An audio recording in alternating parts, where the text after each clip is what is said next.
Are the good old days gone in Coronado? It all depends on your point of view. Yes, it's changed. In certain respects, I think it's improved. In others, I wish we had our old sleepy Coronado. I'm very protective of Coronado, and I'm very proud of my native city. And what we're trying to do, of course, is to preserve the character of our community and the lifestyle and the quality of life that we're so famous for. The name of the game in Coronado is tourism. That's our only industry. And it centers around our fabulous Hotel del Coronado, which is internationally known. It's Coronado's own reputation for quality of life and environment that has kept it teetering on the endangered species list. If it was the ferry service with the Hotel Del and the lot sales in the 1880s that put Coronado on the map, it was the bridge and high-rise condominiums 80 years later that marked the beginning of a new era, when longtime residents like retiree William Stevens formed a common opinion of the high-rise newcomers.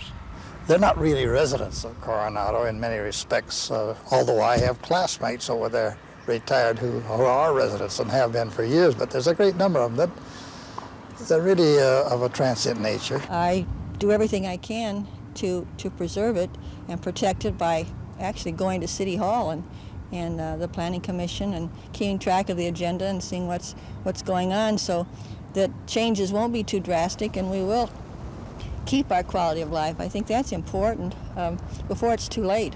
As energetic and young at heart as the day she was born on Coronado, Bunny McKenzie works with other residents to preserve her city's heritage. When we failed in saving the ferry boat is what led to the impetus to save the rest of Coronado. We felt that we have a lot of history here and we must preserve it.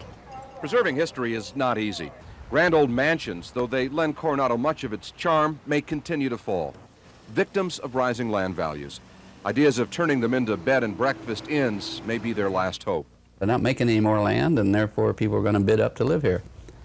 It's just that simple. Retired Navy captain and businessman Dick Parker and his family have owned land on Coronado for 50 years, or since lots were about $1,500 each.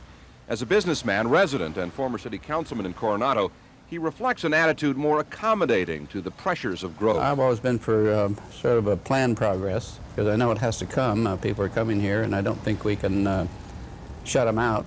What will probably shut people out of Coronado is the lack of space. There's almost no more residential land to develop except for a section near the Coronado Cays and these condominiums overlooking San Diego Bay.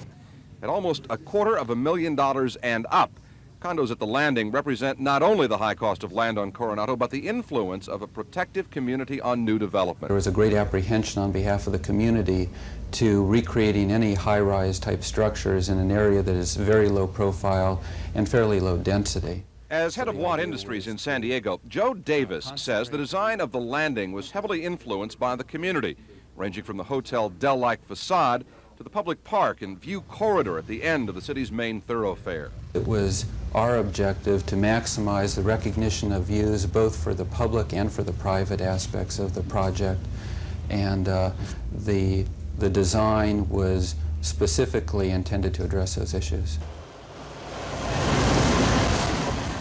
Most of the remaining open land on Coronado will be used for hotel construction, like this 450-room project.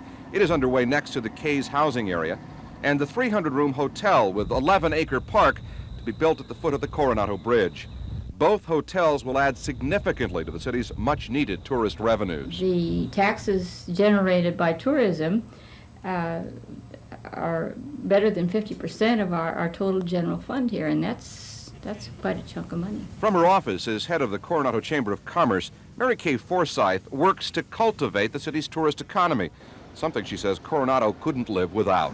Should we lose that edge or that source of funding, I don't think that this city could survive as a separate city from San Diego. So it all boils down to trying to balance the pressure to accommodate today's needs with yesterday's heritage, a heritage that is largely part of Coronado's attraction.